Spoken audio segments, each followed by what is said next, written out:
मी हर्षाली लोकमत सखीमध्ये आपल्या सगळ्यांचं स्वागत करते आणि थेट मुद्द्यावर येते। तुम्हाला पिझ्झा बर्गर किंवा जंक फूडचे फायदे माहिती आहेत? नाही, मी सांगते। खरं तर पिझ्झा बर्गर हा मूड चेंज करणारा खरा मॅजिक आहे आणि याचे खरंच बरेच फायदे आहेत आणि सायंटिफिकली ते प्रूफ पण आहेत। तर सगळ्यात पहिला पॉइंट म्हणजे पिझ्झा बर्गर खाल्ला की ब्रेनमध्ये डोपामाइन नावाचं हॅपी हार्मोन रिलीज होतं। त्यामुळे लगेच आपण हॅपी होतो आणि स्ट्रेस कमी होतो आणि मूड जो आहे तो एका मिनिटात बदलून टाकतो। म्हणजेच तुमचं ऑफिसमध्ये काही झालेलं असेल किंवा तुमच्या घरात काही असेल, तुम्हाला कोणी काही बोललं असेल, पण जर तुमच्यासमोर कोणी चीज बस पिझ्झा आणून ठेवला तर आपला आतला आवाज आपल्याला सांगतो कॅमेरामॅन इस पे फोकस करो। सो हा मूड चेंज करणारा आहे।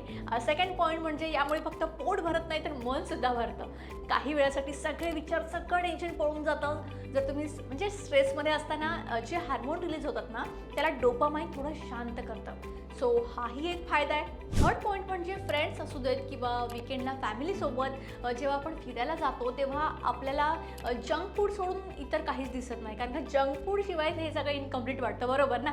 आणि एक म्हणजे काही जणांना टेन्शनमध्ये भूकच लागत नाही, पण हे खाण्यासाठी भुकेची गरजच नसते। सो ते हे इझिली खाऊ शकतात, कारण पिझ्झा समोर आला की ॲपेटाईट जागा होतो आणि त्याचा तो smell, okay let it be. So हे आहेत जंक फूडचे फायदे। मग प्रॉब्लेम कुठे येतो सांगते।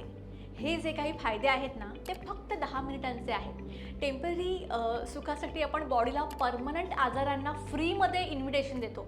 नाही, मी पलटी नाही मारत आहे, पण जर तुम्ही कधी नोटीस केलं तर तुमच्या लक्षात येईल जंक फूड खाल्ल्यानंतर इन्स्टंट पोट बाहेर येतं। म्हणजे पोट कमी करण्यासाठी एवढी मेहनत आपण करतो आणि पोट बाहेर येणं किती सोपं असतं।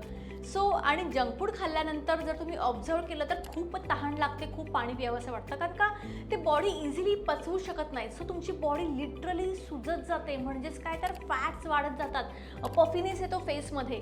सो या सगळ्या गोष्टी तुम्ही ऑब्झर्व करा। मुलींसाठी तर हे अजूनच घातकी आहे। पिझ्झा बर्गर जास्त खाल्ला की शुगर इन्सुलिनचा बॅलन्स बिघडतो आणि त्याचा थेट परिणाम होतो तो पिरियड्सवर। पिरियड्स इरेग्युलर व्हायला लागतात। सतत जंक फूड खाल्ल्यामुळे हार्मोनल इम्बॅलन्स होऊन पिरियड्सच्या पिरियडमध्ये थकवा आणि वीकनेस हा एक्स्ट्रा जाणवतो, जास्त जाणवतो। आणि आपल्याला सुद्धा आपली काळजी असतेच, नाही असे नाही। प्रत्येक वेळी आपण खातो आणि विचार करतो हे लास्ट आहे, आता एक्सरसाइज करेन, हेल्दी फूड खाईन, असं करून आपण फक्त मनाचं समाधान करत असतो, बाकी काही नाही। सो मी असं म्हणत नाही आहे की जंक फूड बंदच करा, पण कधीतरी चेंज म्हणून किंवा चीट म्हणून खायला हरकत नाही आहे। पिझ्झाचा एखादा स्लाइस असेल, ठीक आहे, इट्स ओके, बंद करून आपलं मन नाही मारायचं, पण मंथमधून एकदा किंवा 2 आठवड्यातून एकदा तुम्ही खाऊ शकता। आता जर तुम्ही ते सारखं जर खाल्लं तर डोपामाइन पण रिलीज होत नाही। सो हे पण लक्षात ठेवा। सो आजचा व्हिडिओ जर थोडा जरी रिलेट करणारा असेल तर लाईक करा, शेअर करा आणि चॅनलला सबस्क्राईब करायला विसरू नका।